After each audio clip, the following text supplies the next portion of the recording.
Shalom, si Tuhan. God bless you. Katakan kiri kanannya, God bless you. Haleluya, God bless you. Berapa banyak saudara yang merasakan bahwa Allah mengasihi saudara saat kita dalam menyembah Tuhan? Haleluya. Saya percaya kalau kita terus menikmati Dia nyata dalam penyembahan, maka ibadah kita menjadi ibadah yang bergairah. Judul firman Tuhan hari ini adalah kekuatan untuk melangkah. Katakan sama-sama. Ini masih awal tahun 2025 dan kita membutuhkan kekuatan untuk sepanjang tahun ini melewati minggu demi minggu, bulan demi bulan sepanjang tahun ini. Supaya sepanjang tahun ini kita tidak asal berjalan, tetapi kita betul-betul meraih sesuatu karena God with us. Allah bersama dengan kita. Amin, saudara-saudara. Yosua pasal yang pertama, ayat yang ke-7 sampai ayat yang ke-9, kita akan baca sama-sama. Yosua pasal 1 ayat yang ke-7 sampai ayat yang ke-9, kita akan baca sama-sama 1, 2, ya.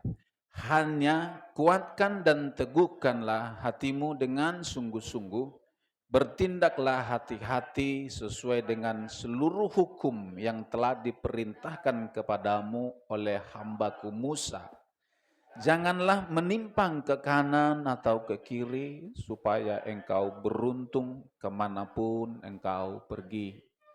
Janganlah engkau lupa memperkatakan kitab Taurat ini, tetapi renungkanlah itu siang dan malam, supaya engkau bertindak hati-hati sesuai dengan segala yang tertulis di dalamnya.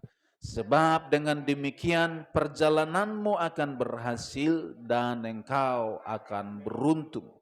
Bukankah telah kuperintahkan kepadamu, kuatkan dan teguhkanlah hatimu, janganlah kecut dan tawar hati, sebab Tuhan Allahmu menyertai engkau kemanapun engkau pergi. Kita akan baca dalam terjemahan firman Allah yang hidup. Saudara yang punya, kita baca sama-sama. Dan yang tidak punya, Bapak Ibu Saudara silakan mendengar karena kemungkinan di LCD tidak ada. Ayat yang ke-7. Namun engkau harus tetap kuat dan perkasa dan mentaati dengan seksama setiap hukum yang diberikan Musa kepadamu. Karena apabila engkau setia mentaati semua hukum itu dan tidak menimpang ke kanan atau ke kiri, engkau pasti berhasil kemanapun engkau pergi. Hendaklah engkau selalu mengingatkan mereka akan hukum-hukum ini. Dan engkau sendiri harus merenungkannya siang malam. Serta menjaga supaya engkau menaati semuanya. Dengan demikian engkau akan diberkati dan selalu diberkati. Ya, hendaklah engkau kuat dan perkasa. Singkirkanlah ketakutan dan kebimbangan, karena ingatlah Tuhan Allahmu menyertai engkau kemanapun engkau pergi. Yang percaya berkata, amin. Satu lagi terjemahan versi mudah dibaca. Demikian firman Tuhan. Tetapi kuat dan beranilah mentaati semua perintah yang telah diberikan hambaku Musa kepadamu. Jika engkau mengikuti ajarannya sungguh-sungguh, engkau berhasil dalam segala sesuatu yang kau lakukan. Ingatlah selalu yang tertulis dalam buku Taurat itu. Bicarakanlah tentang buku itu dan pelajari siang malam, maka engkau pasti menaati segala sesuatu yang tertulis di dalamnya. Jika engkau melakukannya, engkau akan bijaksana dan berhasil dalam segala sesuatu yang kau lakukan. Ingatlah, aku sudah memerintahkanmu menjadi kuat dan berani. Jadi, jangan takut karena Tuhan Allahmu menyertaimu kemanapun engkau pergi. Yang percaya berkata, amin. Saudara, kekuatan untuk melangkah dalam tahun 2025. Ada dua yang kita bisa coba pelajari sore ini. Yang pertama, menghargai seorang pemimpin. Apa yang pertama? Allah berkata kepada Yosua, supaya seluruh umat Tuhan taat kepada setiap apa yang diajarkan oleh Yosua kepada umat Israel. Yosua adalah generasi penerusnya Musa. Apa yang Musa pernah ajarkan kepada Yosua, Yosua harus sampaikan kepada semua umat supaya mereka diberkati Tuhan. Amin. Saudara, bangsa Israel diajar untuk menghargai pemimpinnya, saudara-saudara. Sebenarnya Allah itu bisa bekerja tanpa kerjasama dengan Yosua, tanpa kerjasama dengan Musa. Allah langsung ngomong kepada ribuan bangsa Israel, kamu jalan, lalu kamu berhenti, lalu kamu makan, kemudian kamu tidur. Bisa, tetapi Allah tidak melakukan seperti itu terhadap bangsa Israel. Tetapi Allah memilih Musa, Allah memilih Yosua, Allah memilih Simson, Allah memilih Daud, Allah memilih para nabi menjadi pemimpin bangsa Israel silih berganti. Bangsa Israel dikenal dengan bangsa yang teokrasi. Teokrasi, bangsa yang dipimpin oleh Tuhan. Tetapi bukan berarti Allah langsung berurusan ngurusin Anda. Allah tetap memakai para nabi, pemimpin, perantara Allah untuk melakukan setiap rencana Tuhan. Amin, saudara. Kita lihat di Perjanjian Baru. Paulus punya anak buah namanya Timotius.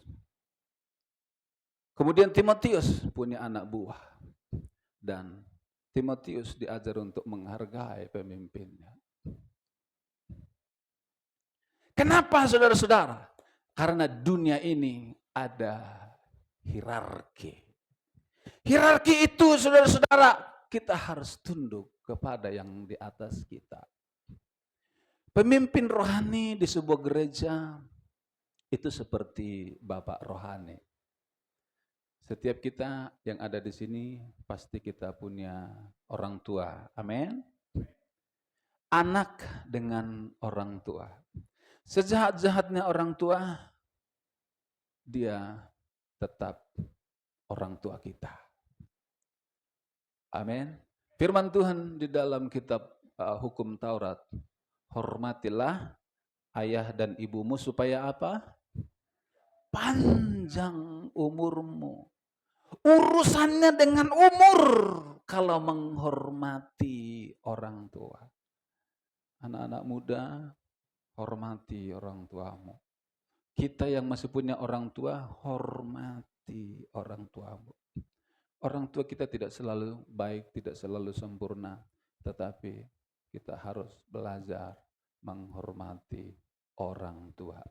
Kita tidak mungkin ada di muka bumi ini kalau tanpa orang tua.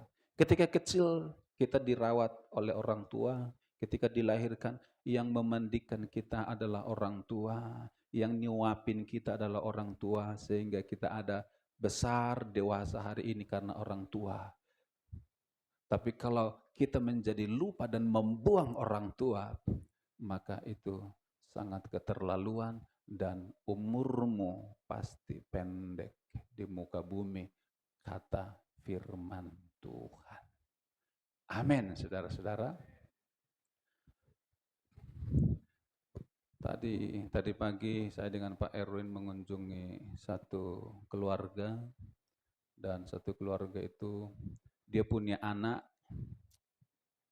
dan anaknya itu dia berpindah ke seberang, imannya seberang, dan ketika dia pindah bukan kelompok yang biasa-biasa, tetapi kelompoknya kelompok yang keras, saudara-saudara. Ketika saya dan Pak Erwin mendoakan ibunya, dia datang dengan semua tertutup, kemudian ketika saya mendoakan, kemudian mereka langsung lari keluar menghindar, nggak mau mendekat. Nah, kemudian mamanya setelah pulang dari rumah sakit, dia ditaruh di rumah anaknya itu. Lalu saya WA anak perempuannya yang di Jakarta, boleh nggak kami kunjungi mendoakan tante itu? Lalu dia bilang, saya sampaikan, tanya dulu kepada yang punya rumah. Yang punya rumah itu yang kemudian dihubungi, ternyata dia tidak mau, dia keberatan, saudara-saudara. Dia sangat keberatan. Dan saya berpikir dia masih punya ayah kandung.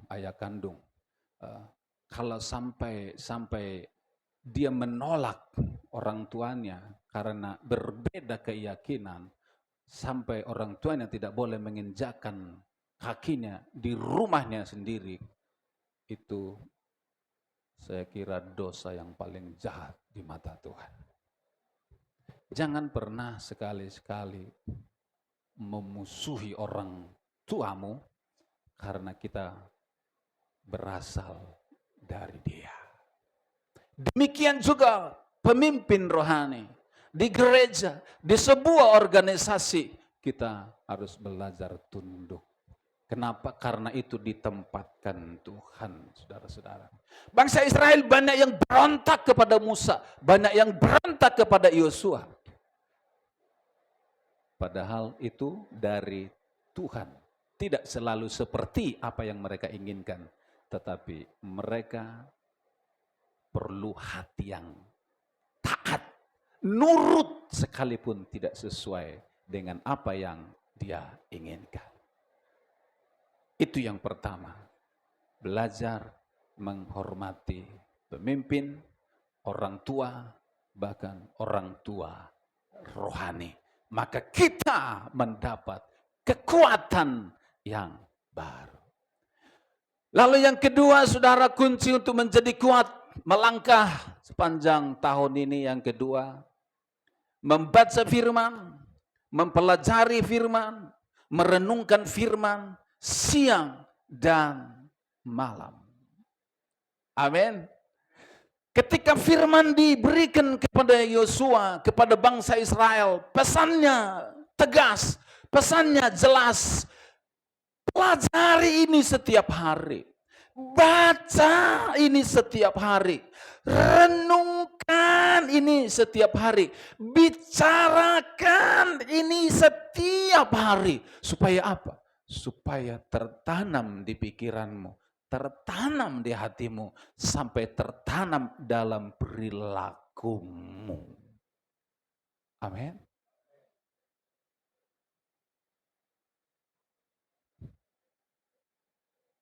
Dalam kehidupan sehari-hari setiap kita, masih ada enggak orang yang tidak ada kesempatan untuk membaca Alkitab?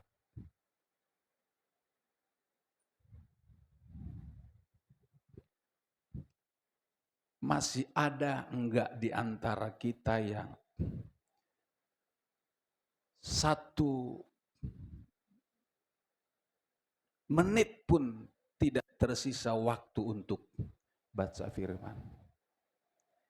Tetapi ada waktu untuk buka YouTube, Facebook,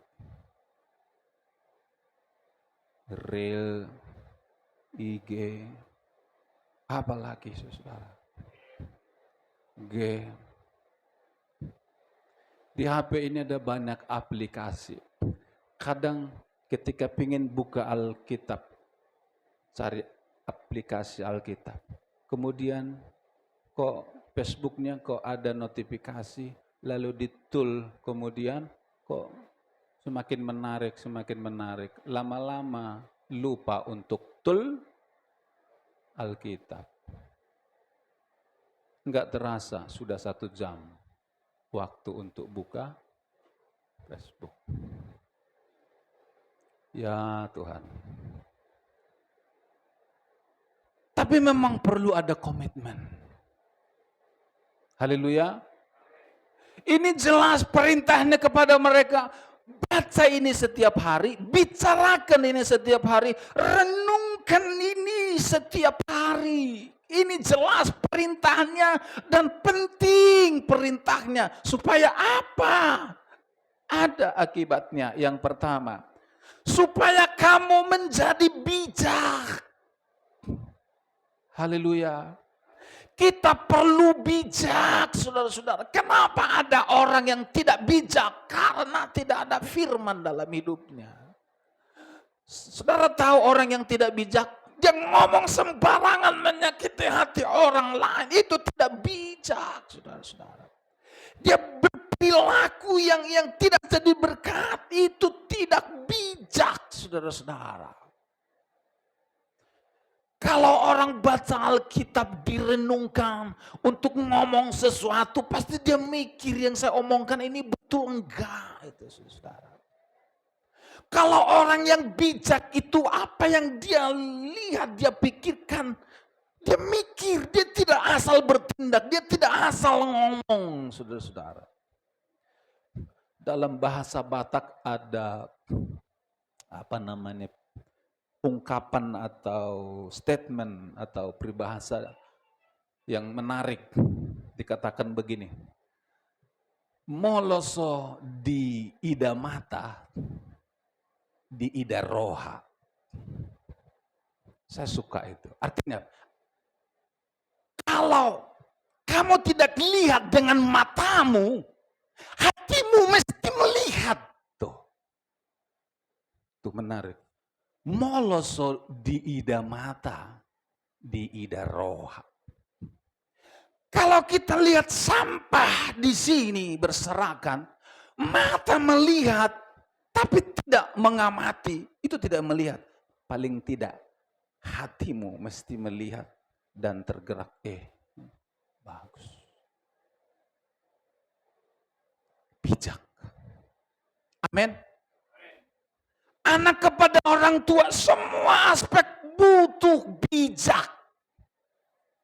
Amsal itu adalah semua tentang yang bijak. Firman itu adalah sumber kebenaran tentang bijak. Yosua dikatakan, Yos, supaya kamu bijak, supaya kamu gak salah ngomong. Kalau kamu salah ngomong, kamu bisa masuk penjara, kamu bisa diadili. Solusinya kamu harus baca Alkitab supaya kamu bijak, gak asal ngomong, gak asal bertindak. Saudara, baca Alkitab, renungkan setiap hari, supaya kita semua menjadi bijak. Menjadi bijak. Kemudian yang berikutnya firman Tuhan berkata, kalau engkau baca, kalau engkau renungkan, kalau engkau bicarakan siang dan malam, kamu akan berhasil. Ada enggak jaminan kita berhasil dengan baca, merenungkan dan melakukan firman? Ada. Yosua sudah dikasih tahu, Kamu akan berhasil dalam segala usahamu. Kalau kamu baca, kalau kamu renungkan, kalau kamu bicarakan siang dan malam, kamu pasti berhasil. Yang ngomong firman. Jadi jangan abaikan lagi firman. Jangan lupakan lagi firman. Jangan tidak ada lagi waktu untuk baca firman. Harus ada waktu. Amin. Bila perlu baca firman, matikan TV, matikan semua akses yang lain, kemudian duduk dan renungkan, baca kisahnya dari pasal ke pasal.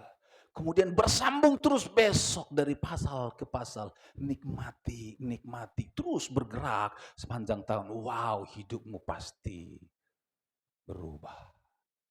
Hidupmu pasti tidak akan sama.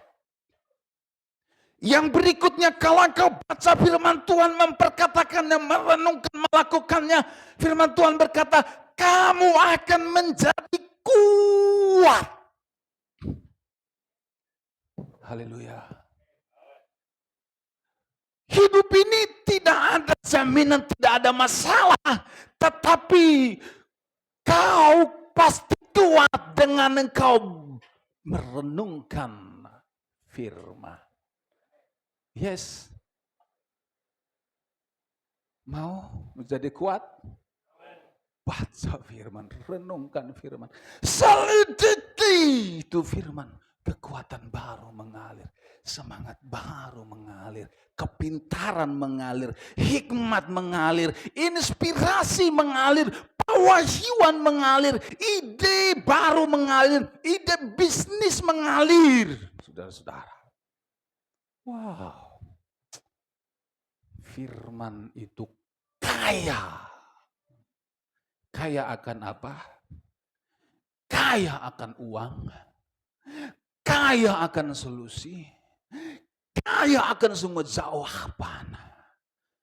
Itu sebabnya orang yang baca firman pasti mendapatkan itu semua. Dan yang terakhir, saudara-saudara, kalau engkau baca firman, kalau engkau renungkan firman, siang dan malam kamu bicarakan, dikatakan, kamu akan menjadi berani. Berani, tidak takut, tidak tawar hati.